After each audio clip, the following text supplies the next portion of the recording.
business of publishing for almost exactly 40 years. I moved to New York City in November of 1982 and started my first job as an editorial assistant in December.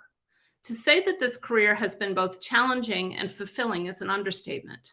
I've witnessed unimaginable changes and developments, including the establishment of Amazon as a major player in the book business and the rise of independent publishing, a major sector of the industry, whether the DOJ recognizes it or not. But if you'd told me 40 years ago that I would end up working for a for-profit, nonprofit environmental agency that makes and sells clothing and food and also publishes books, I would have said you were crazy. But that's where I find myself today. In 2006, after years of writing 750 to 1,000 word essays for the Patagonia catalogs, our founder, Yvon Chouinard, wrote his wonderful business memoir, Let My People Go Surfing. Shameless plug. If you haven't read it, do. He recognized that books often allow people to engage with the topic in a deeper, more committed way, and that books could be an important vehicle to broadcast his message that the planet urgently needs our help to survive.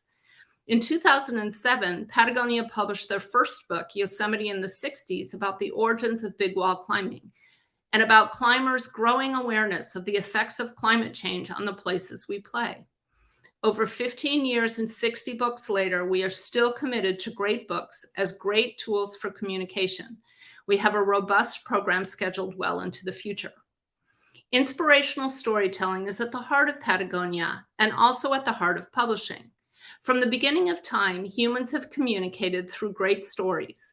We painted on the walls of caves and set our stories to song.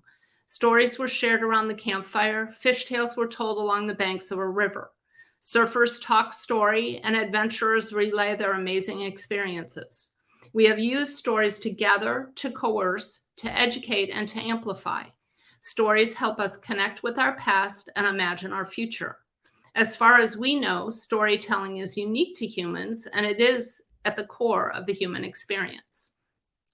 During the last 40 years, I've witnessed dramatic changes in the ways that stories are told and the ways they are used by humans to connect with others. Some changes are great, a wider diversity of voices and experience represented, for instance, or really outstanding literary contributions. Some changes, in my opinion, are not so good. A soundbite manipulated to get a particular reaction, for instance, or facts twisted for effect or to fulfill an agenda. We've seen a dramatic reduction in the number of words recommended to tell a story and a likewise reduction in the receiver's attention span. We've seen so many demands on our time that stories come labeled with how long they will take to read, what kind of time commitment people can expect. In my opinion, this is a shame because some of the best stories are ones that envelop you so completely that you forget time at all.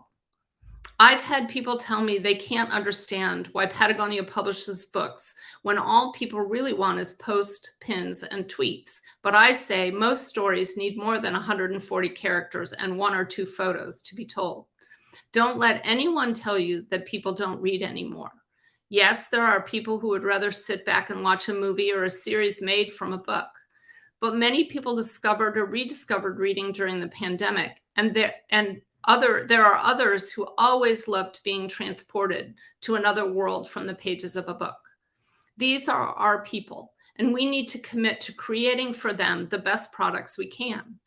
Our job as publishers is to help authors speak authentically and share their expertise or creativity. We need to find stories that amplify underrepresented voices and unique experiences and challenge readers to think differently. We must consider seriously how all range of people will respond to a book's voice and message, while at the same time recognizing that not every book will appeal to everyone. We need to champion books we really value and believe in, regardless of whether or not they will reach the bestseller lists.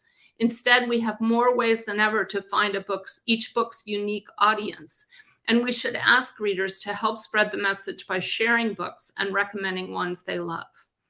I have often said that the problem with this industry is that it is set up so that the goal is to find the next blockbuster bestseller.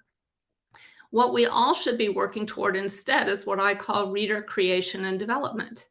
If we can encourage people to read and maybe read another book after that and another after that, we've not only expanded our customer pool, but we also may have changed someone's perception of what it is to read a book.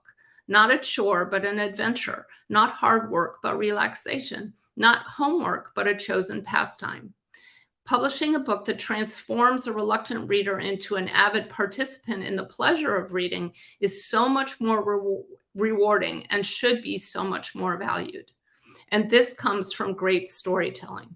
Use the stories in books to transport readers from their couches to faraway mystical places.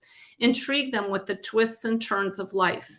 Challenge them to think deeply, act genuinely, and make a difference. These are the goals of books and the reasons that we publish. This is the magic of great storytelling.